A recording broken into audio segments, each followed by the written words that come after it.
আসসালামু আলাইকুম এভরিওয়ান, কেমন আছেন সবাই? আশা করি যে যেখানে আছেন ভালো আছেন, সুস্থ আছেন। আজকে আপনাদের জন্য একটি বেবি নকশি কাঁথা ডিজাইন নিয়ে হাজির হয়েছি। আজকে ডিজাইনটি একটি গর্জিয়াস বেবি নকশি কাঁথার ডিজাইন। যাদের সিম্পল কাঁথা পছন্দ না, একটু গর্জিয়াস পছন্দ, তাদের জন্য আজকের এই ডিজাইনটি খুবই সিম্পলি আমি আপনাদের সাথে এই ডিজাইনটি এক্সপ্লেন করার চেষ্টা করেছি। আশা করি আপনাদের সকলের কাছে আজকের এই নকশি কাঁথার ডিজাইনটি ভালো লাগবে। তো প্রথমত আমি কাঁথাটিকে ভালোভাবে বিছিয়ে নিয়েছি। ভালোভাবে বিছিয়ে নেওয়া হয়ে গেলে এরপরে কিন্তু আমাদেরকে কাঁথার উপরের পাশে অঙ্কন করে নিতে হবে। আর আরও একটি কথা, এখানে প্রায় ১.৫ গজের মতো কাপড় রয়েছে।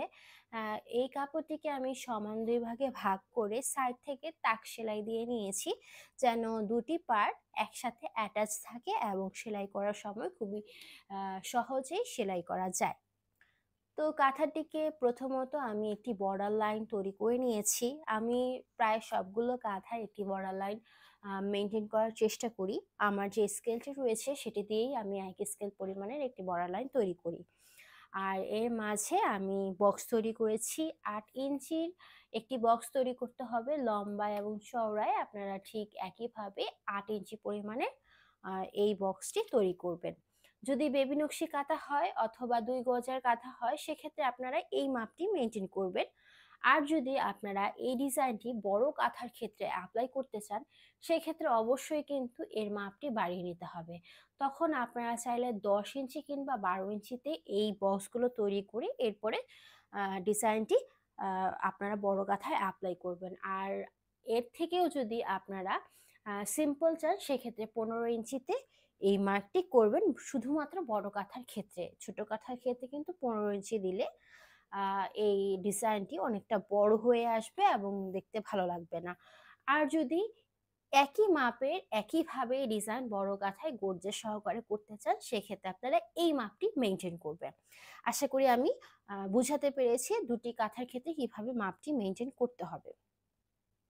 এখন যে বক্সগুলো আমি তৈরি করেছিলাম, সেই বক্সগুলোর যেই ৪ টি লাইনের যে বিন্দুটি থাকবে সেখানে ছোট, ছোট করে ফুল অঙ্কন করে নিচ্ছি। এটিও কিন্তু সেম বড় কাঁথার ক্ষেত্রে বড় ফুল অঙ্কন করবেন এবং ছোট কাঁথার ক্ষেত্রে একটু ছোট করে ফুলটি তৈরি করবেন।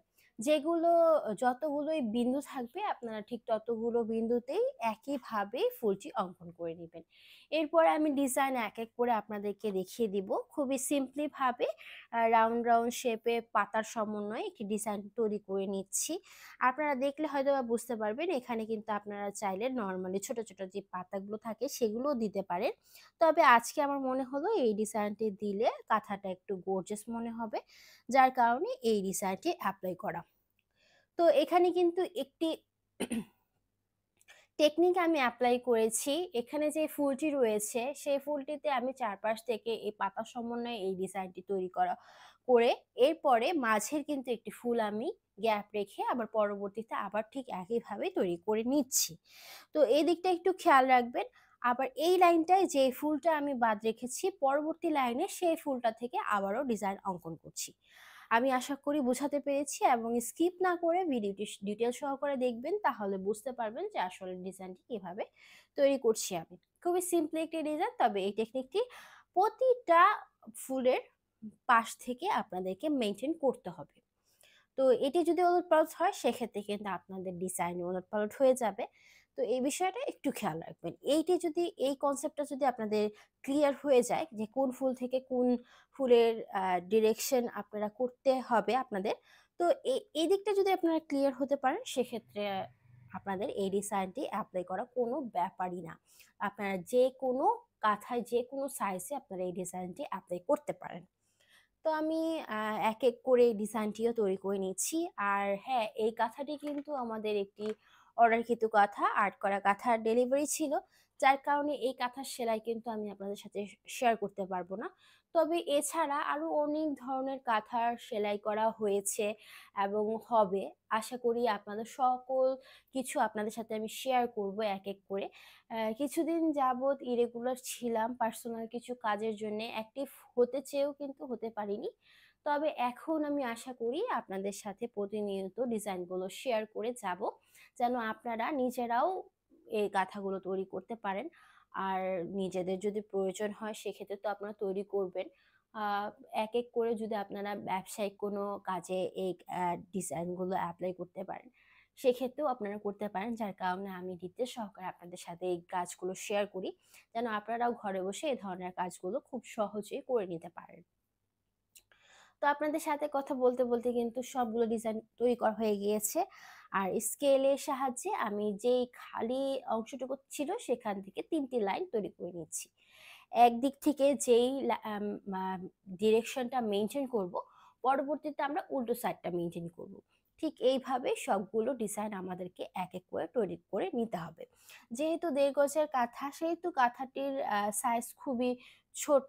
আপনারা অনেকে সাইজ জানতে চান। এটি প্রায় ৩২ ইঞ্চি থেকে ২৬ ইঞ্চি হবে। আর যারা ২ গজের করবেন তাদেরটা ৩১ থেকে ৩৪ ইঞ্চি হবে। ৩৪ বা কিংবা ৩৫ যার যতটুকু হয় ১-২ ইঞ্চি একটু কম বেশি হবে। তবে এইটি আপনারা মেইনটেইন করে চলবেন এই মাপটি। তো এখন আমি মাঝখান থেকে ডিজাইনটি অঙ্কন করে নিচ্ছি যেহেতু একটু খালি, খালি মনে হচ্ছে। আর আজকের ডিজাইনটা একটু গর্জিয়াস কাঁথা। যার কারণে একটু গর্জিয়াস ভাবেই ডিজাইনগুলো এপ্লাই করার চেষ্টা করেছি। আশা করি আপনাদের সকলের কাছে আজকের এই ডিজাইনটি ভালো লাগছে। আর আপনাদের মাঝে কিন্তু অনেকেই আছেন যারা আর্ট জানেন না, তবে সেলাই জানেন। তারা চাইলে আমাদের কাছ থেকে আর্ট করা কাঁথা কালেক্ট করে নিতে পারেন। অথবা অনেকে আছেন যারা সেলাই করতেও জানেন না, তারা কিন্তু প্রি অর্ডার করে আমাদের কাছ থেকে এ ধরনের সেলাই করা কাঁথাও পেয়ে যাবেন। সেলাই করা কাঁথার ছবি এবং ভিডিওগুলো আমি পরবর্তীতে এক, এক করে আপনাদের সাথে শেয়ার করব। আজকে এই ডিজাইনটির টিউটোরিয়ালটি আপনাদের সাথে শেয়ার করলাম। কেমন লেগেছে অবশ্যই কিন্তু জানাবেন। আর ভালো লাগলে অবশ্যই লাইক করে দিবেন, কমেন্ট করে জানাবেন এবং বন্ধুদের সাথে শেয়ার করতে ভুলবেন না। অবশ্যই শেয়ার করে রাখবেন কারণ পরবর্তীতে আপনারা যেন এই ডিজাইনটি নিজেরাই তৈরি করে নিতে পারেন। আবার আপনাদের বন্ধুদের সাথে শেয়ার করবেন যেন আপনাদের বন্ধুদেরও কোনো হেল্পের প্রয়োজন হলে তারা ঠিকভাবে বুঝে যায়। যাক, অনেক কথা হলো এবং অনেক ডিজাইন এপ্লাই করা হয়ে গিয়েছে। এক, এক করে সম্পূর্ণ ডিজাইনটি তৈরি করা হয়ে যাবে। এরপর কিন্তু আপনার ফাইনাল লুকটিও দেখতে পারবেন। তো আজকে এখানেই বিদায় নিচ্ছি। আর হ্যাঁ, আমার সাথে যোগাযোগ করার মাধ্যম কিন্তু আমি ডেসক্রিপশন বক্সে দিয়ে দিয়েছি। আপনারা অবশ্যই সেই নাম্বারটিতে যোগাযোগ করতে পারেন অথবা আমাদের পেজে যোগাযোগ করতে পারেন। তো সবাই ভালো থাকবেন, সুস্থ থাকবেন। সবাই সবার জন্য দোয়া করবেন। আল্লাহ হাফেজ।